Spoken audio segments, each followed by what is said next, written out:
It's day 4 for the Democrat convention, and that means Kamala Harris, the last to deliver the keynote address. We're looking at the incumbent Vice President of the United States of America, but are we also looking at the future President of the USA? Because now against Donald Trump is not Joe Biden. He's already spoken. So has Hillary Clinton, Bill Clinton and Barack Obama and Michelle Obama, former President and First Lady. Now coming in is Kamala Harris. So the one you're looking at will be accepting the official nomination from taking over from Joe Biden. The question is America ready for a woman of color and a child of immigrant parents? Let's listen in to Kamala Harris. Good evening, everyone. Good evening.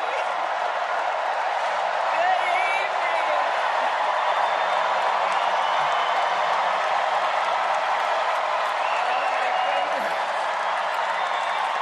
Good evening, everyone. Good evening. Good evening. Thank you. Thank you.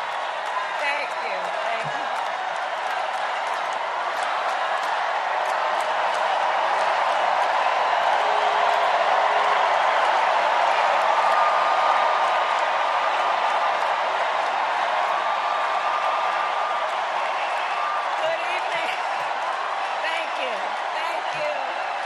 Thank you. Thank you. Thank you. Thank you. Thank you, everyone. Thank you. Thank you. Thank you. Thank you all.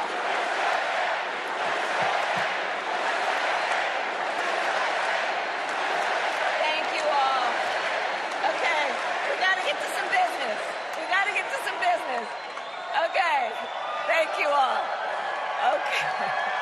Thank you, thank you, thank you, thank you, thank you, thank you, thank you, please, thank you, please, thank you so very much. Thank you, everyone. Thank you, everyone. Thank you. Okay, let's get to business. Let's get to business. All right. So let me start by thanking my most incredible husband, Doug, for being an incredible partner to me, an incredible father to Cole and Ella, and happy anniversary, Dougie. I love you so very much. To our President, Joe Biden. When I think about the path that we have traveled together, Joe, I am filled with gratitude. Your record is extraordinary, as history will show, and your character is inspiring. And Doug and I love you and Jill and are forever thankful to you both.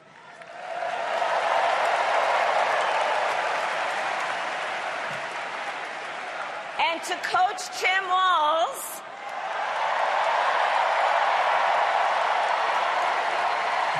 you are going to be an incredible vice president.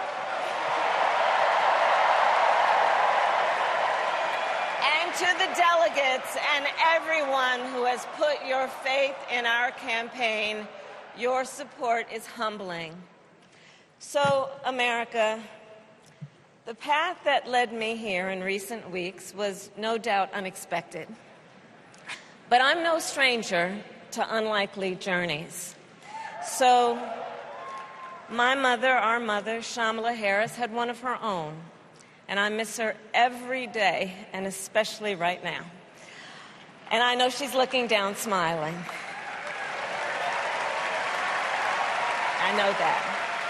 So my mother was 19 when she crossed the world alone, traveling from India to California with an unshakable dream to be the scientist who would cure breast cancer. When she finished school, she was supposed to return home to a traditional arranged marriage. But as fate would have it, she met my father, Donald Harris, a student from Jamaica. They fell in love and got married, and that act of self-determination made my sister Maya and me. Growing up, we moved a lot. I will always remember that big Mayflower truck packed with all our belongings, ready to go to Illinois, to Wisconsin, and wherever our parents' jobs took us. My early memories of our parents together are very joyful ones. A home filled with laughter and music, Aretha, Coltrane, and Miles. At the park, my mother would say, "Stay close." But my father would say, as he smiled, "Run, Kamala, run. Don't be afraid. Don't let anything stop you."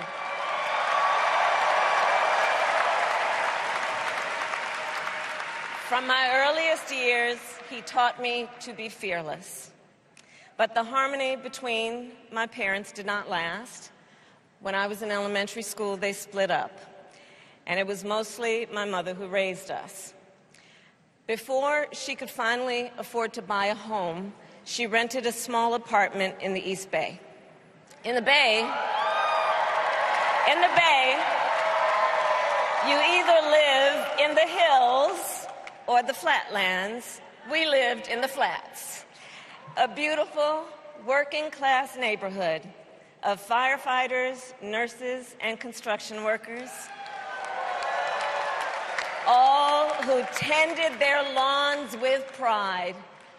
My mother, she worked long hours, and like many working parents, she leaned on a trusted circle to help raise us.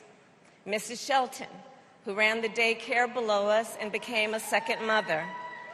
Uncle Sherman, Aunt Mary, Uncle Freddie, Auntie Chris. None of them family by blood, and all of them family by love.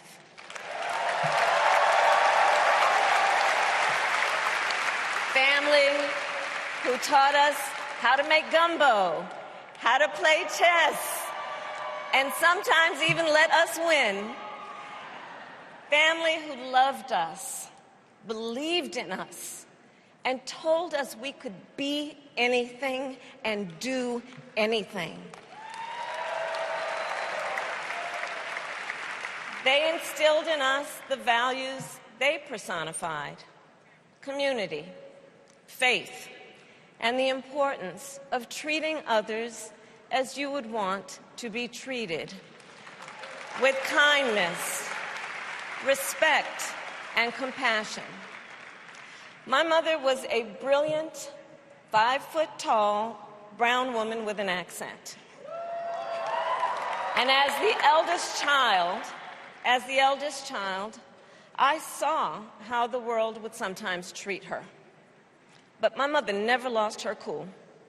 She was tough, courageous, a trailblazer in the fight for women's health, and she taught Maya and me a lesson that Michelle mentioned the other night. She taught us to never complain about injustice, but do something about it. Do something about it. That was my mother. And she taught us, and she also taught us, and never do anything half-assed. And that is a direct quote. A direct quote